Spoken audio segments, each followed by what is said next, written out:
before we get started, um,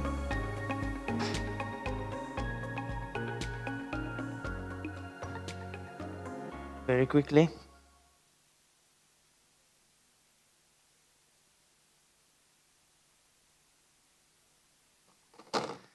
Now that is something that I didn't do overnight. So, good evening, everyone. My name is Thomas, and I stand here before you today to speak to you about the power of incremental progress and the value of patience. My life hasn't been one of instantaneous success or overnight transformations, very far from that. Rather, it's a journey defined by progress, persistence, and an unwavering belief in my capabilities. As you can see, I was born with an amputated right arm. In fact, this wasn't something that my parents were aware about. No ultrasounds, no tests had shown that I'd be born with an amputated right arm. It has undoubtedly shaped how I view myself and how I view the world. However, I never let it stop me. Many people see it as a limitation, but I'd rather see it as a challenge. A unique challenge that every day I wake up and a new lesson is learned and I'm taught something new every single day. Despite the challenges posed by my arm, I've always been very deeply involved in my community. On the bigger scales, like competing at the Paralympic Games, competing at World Championships in swimming, reaching the highest level belts in judo, and making it to the final rounds of the football national team, and even smaller tasks, like doing my lace, wearing a watch, doing my buttons. These all have taught me something. Every milestone was reached with my condition in plain sight. But when I set my heart on a goal, no obstacle, visible or invisible, would be able to stop me. A quote from one of my favorite philosophers, a Stoic philosopher, Marcus Aurelius, says that, "Do not think that what is hard is impossible to achieve. Do not think that what is hard is humanly impossible. As if it is humanly possible, consider it to be within your reach." My journey has been very much about embracing this philosophy, because even though I do things very differently, it is not impossible. Nowadays, with easy access to lots of information and lots of data, we get caught up in the desire for instant gratification. We want something, and we want it now. However, that should never be the case. It is countless steps taken day after day, year after year. If I win the morning, especially a Monday morning, I would have probably won the day. If I win the day, I'll win the week. Win enough weeks, and you'll win the month. And if you win enough months, you win the year. And enough years will lead you to a very successful life. Each step may seem very insignificant on its own, like one penny in a piggy bank. However, those put together will lead to something much bigger. There's one particular challenge in my life which I recall very vividly, and that is the famous two-story rope. On Sundays, I used to attend extra sessions for judo to improve my game. It was where the higher-ranked belts used to train, and they used to see them warm up on this rope, climbing, using their arms only, from sitting down. It was always so impressive. And I said, how cool would that be if I would do that one day? Years passed, and I find the challenge right up in front of me again. It was in a gym, a two-story rope. Now, it had a bell at its peak. I gripped on. I said, I was full of determination. I gripped on. Maybe I lasted 10 seconds, and gravity reclaimed its hold.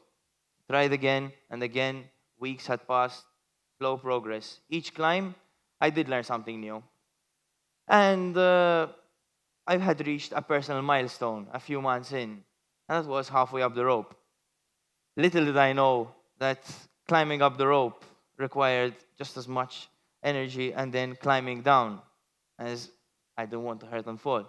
I wanted to do this every single day. Few weeks passed by, and eventually, after a minute of hard work, it led to this.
All right, so that was probably one of the longest minutes in my life, if I'm being honest. Um, a few efforts later, I wasn't happy with that. That was the first step. It was one more step, one more coin in my piggy bank. I want to do it better. I want to do it faster.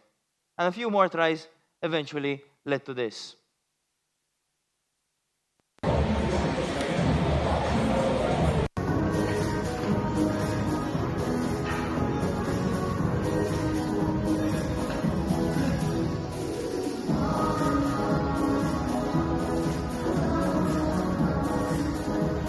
Nice, Tom, all the way. Let's go, let's go, let's go.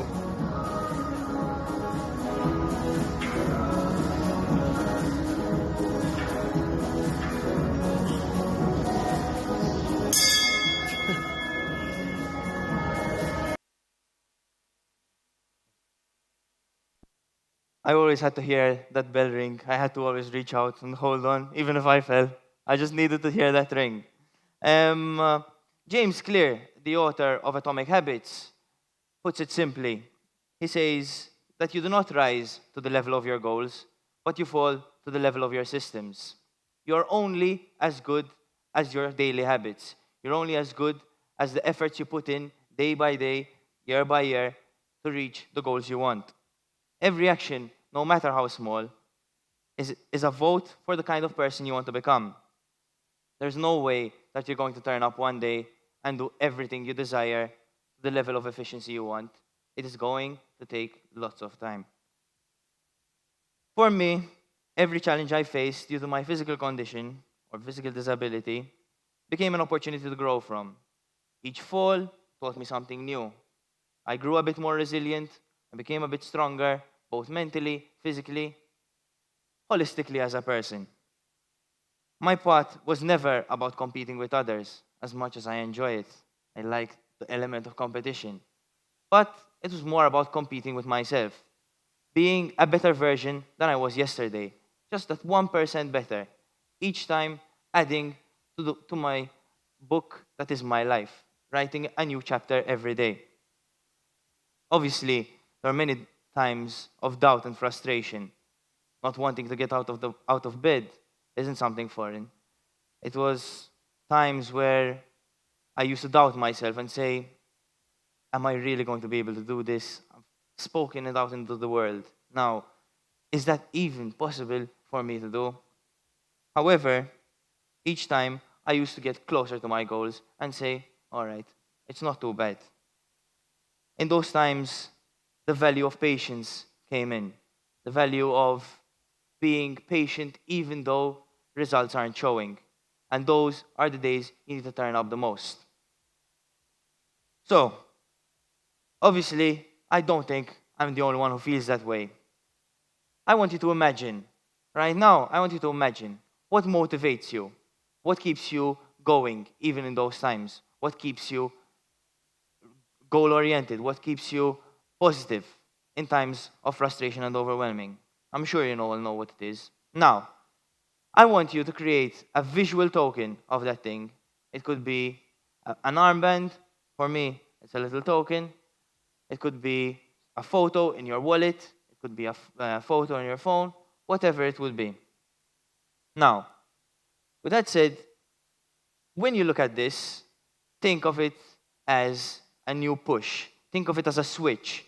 That as soon as you see it, you're going to get back on track and say, all right, this happened.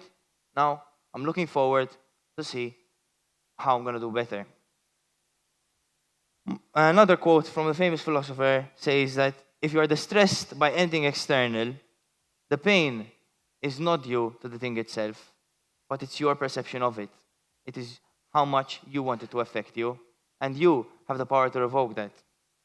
Our perception shapes our reality.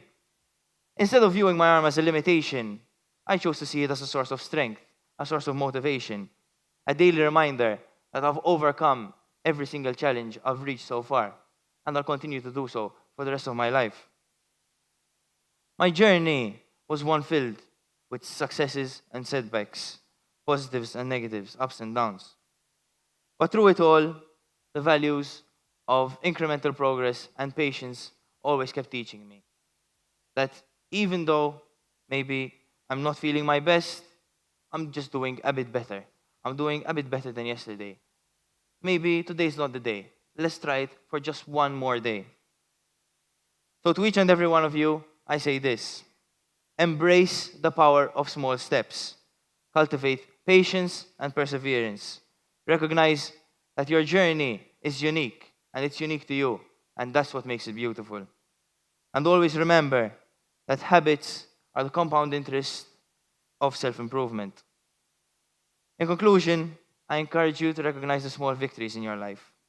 They are the building blocks of your success story.